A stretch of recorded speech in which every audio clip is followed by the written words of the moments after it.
America और Iran के बीच एक बार फिर से तनाव बढ़ चुका है।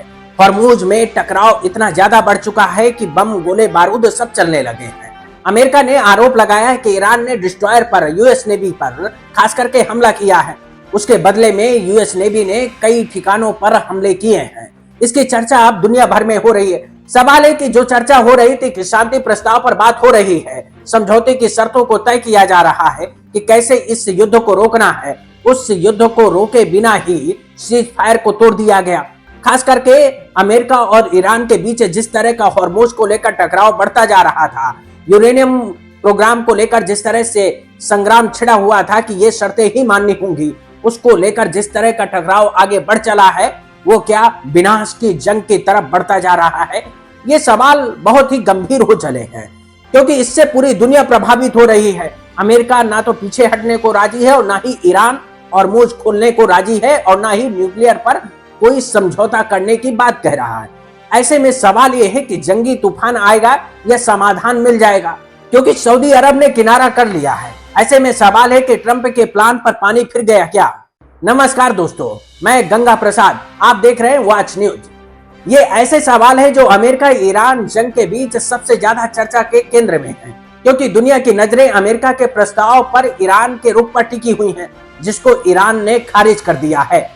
क्योंकि जिन मुद्दों पर दोनों देशों के बीच टकराव है, उन मुद्दों को एक बार फिर से भाषा बदलकर ईरान के सामने अमेरिका ने रखा है, ये कहते हुए कि पाकिस्तान के कहने पर अमेरिका प्रोजेक्ट फ्रीडम को आगे बढ़ाने से रोक रहा है। जबकि इसके पीछे का सच ये है कि सऊदी अरब ने जो कदम उठाया है, वो अमेरिका के लिए सबसे बड़ा झटका माना जा रहा है। एनबीसी न्यूज के मुताबिक सऊदी अरब ने इस मिशन में शामिल अमेरिकी विमानों को अपने एयर स्पेस और एयरबेस के इस्तेमाल की इजाजत देने से इनकार कर दिया है। सवाल है कि सऊदी अरब ने यह फैसला क्यों लिया है। अमेरिका के इशारे पर नाचने वाले मिडिल ईस्ट के ज्यादातर देशों में से सऊदी अरब ने अलग रुख क्यों अपना लिया।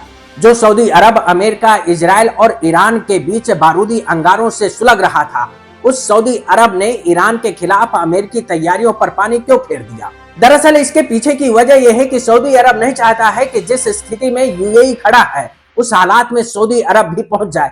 ऐसे में ईरान के साथ बैटल ग्राउंड में उतरने से बचने के लिए सऊदी अरब ने कूटनीतिक चाल चली है, जिससे मिडिल ईस्ट में अमेरिकी दादागिरी को जोर का झटका लगा है। क्योंकि सऊदी अरब को समझ में आ चुका है कि जो ईरान जंग के दौरान मिडिल ईस्ट के ज्यादातर देशों को निशाना बना सकता है, वो ईरान आगे भी अमेरिकी सेना की तैनाती के बावजूद फिर से हमला कर सकता है। ऐसे में सऊदी अरब ने अमेरिका को अपना एयर स्पेस और एयरबेस इस्तेमाल करने से रोक दिया है, ताकि ईरान के साथ टकराव को रोका जा सके। सऊदी अरब के इस फैसले से हॉर्मुज से गुजरने वाले जहाजों को अमेरिकी सुरक्षा देने का प्लान डिरेल हो गया है। शायद यही वजह है कि राष्ट्रपति ट्रंप को प्रोजेक्ट फ्रीडम को अचानक से रोकना पड़ा, जबकि इससे ठीक पहले सेक्रेटरी रूबियो ने ऑपरेशन फ्यूरी की समाप्ति का ऐलान कर चुके हैं, क्योंकि उनको अब जगह कम पड़ रही है। लड़ने के लिए जो जगह चाहिए वो नहीं मिल रही है। सोचिए, ईरान के साथ अमेरिका को जंग लड़ना कितना भारी पड़ता दिखाई दे रहा है। एक तो ईरान से जंग नहीं जीत पाना अमेरिका के लिए सबसे बड़ा सेटबैक है।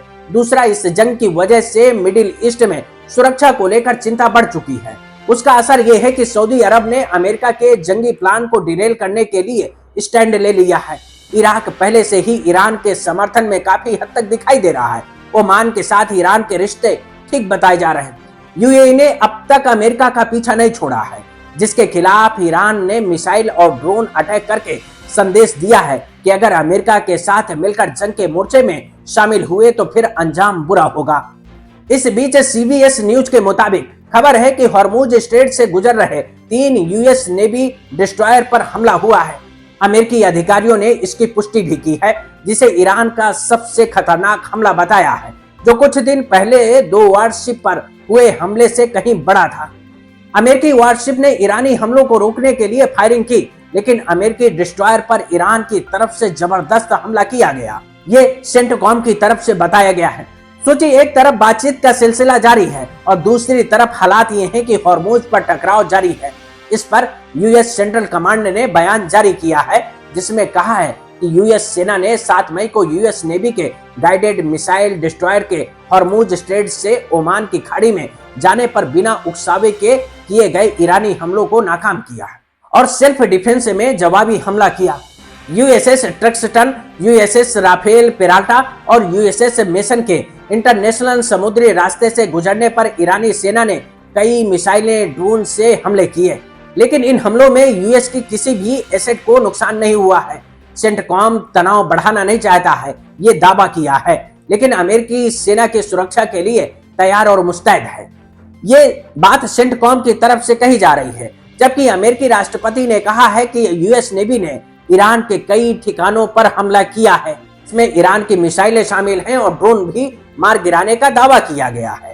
खैर जो भी हो, लेकिन अमेरिका और ईरान के बीच हॉर्मुज को लेकर दुनिया बढ़ चुकी है। जो अमेरिका मिडिल ईस्ट में अपनी सैन्य तैनाती के दम पर ईरान के खिलाफ जंगी प्लान तैयार कर चुका था, उसको सऊदी अरब ने पीछे हटकर जोर का झटका दे दिया है। नमस्कार दोस्तों, Subscribe to our YouTube channel and press the bell icon to get the latest update.